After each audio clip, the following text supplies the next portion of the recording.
Magandang araw mga mare, pagkahatid ko nga kay Aba sa school, agad-agad nga kaming pumunta ng asawa ko doon sa palengke. Oho, at naglakad-lakad nga lang kami dahil malapit lang naman ang palengke sa amin. At syempre, bumili lang din ng iilan-ilan kailangan lang namin dito sa loob ng bahay. Gaya na nga lang nito, bawang at sili at syempre eto talaga ang pinunta din namin. Bay di ko akalain napakamura lang pala ng presyuhan yun. Oho, dahil nga may gagawin tayo doon. At syempre nag-ikot-ikot nga muna kami, naglakad-lakad dito sa loob ng palengke dahil nga may bibiling pa rin kami ng aming pangangailangan. At gaya na nga lang din dito, may binili kami na iilan piraso lang din. Oho, yung gagamitin din namin. At pagkatapos nga namin dito, abay nag-ikot-ikot pa rin kami at meron pa nga kaming bibilihin. Oho, yung di mo akalain dalawa kami ng asawa ko ang nakapagpalengke ngayon dahil ang aming alagang si Aba abay nandoon sa school at busy at mamaya naman ay saglit lang din naman kami dito para lang bilhin yung mga kailangan namin. Kakaikot-ikot nga namin, nabili na rin namin yung kailangan namin at andito na nga kami sa baba para bumili na rin. Ito ang target din namin, ang saging. Oho, dahil ang anak ko'y gustong-gusto rin itong saging. Abay kahit tamis-tamis naman din talaga. Itsura pa lamang mainganyo ka na rin talagang bumili at hindi, ang kagandahan nito, abay maganda rin talaga to para sa bata.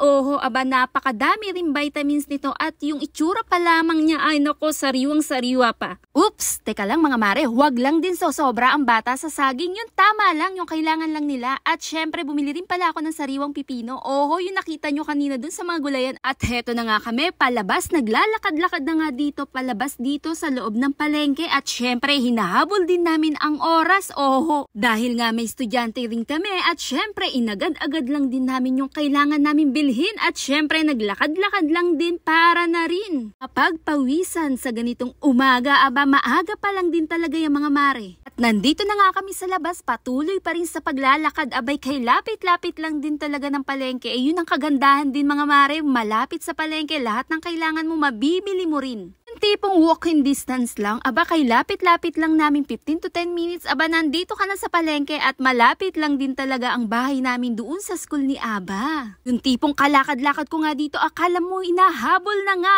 ako. Oho, dahil nga nagmamadali na rin ako, pero maaga pa naman din yan. Dahil gusto ko sa pag-break ni Aba, abay nandoon rin ako. Oho, kaya nga agad-agad ako naglalakad-lakad dito. Katapos nga namin doon sa school ni Aba at uwian na, eto agad-agad kong nilinis. Pag-uwi pa lang talaga. Ay Diyos ko, kay hirap-hirap at pulidong-pulido talaga ang dapat ang paglilinis mo dito. Ay di ko rin nakalain bakit nga ba bumili kami nito, baka na lang. Nako, sa susunod abay papakita ko rin sa inyo kung ano nga ba ang gagawin namin dito. Oho, at heto nga, mano-mano lang din talaga sa paglilinis. Mabuti na rin linising mabuti at syempre kayo rin naman ang kakain yan. At heto na nga mga mare, pagkatapos ko nito abay binabad at nilinis ko pa yan sa may asin. Oho, para na lang din matanggal ang mga langsa-langsa niya. Nako, bay sa murang halaga, pasok na pasok sa budget, 15 pesos lang yung mga mare. Oho, at may gagawin tayo dyan. At syempre, linisin natin mabuti muna at lagyan ng asin para matanggal din yung langsa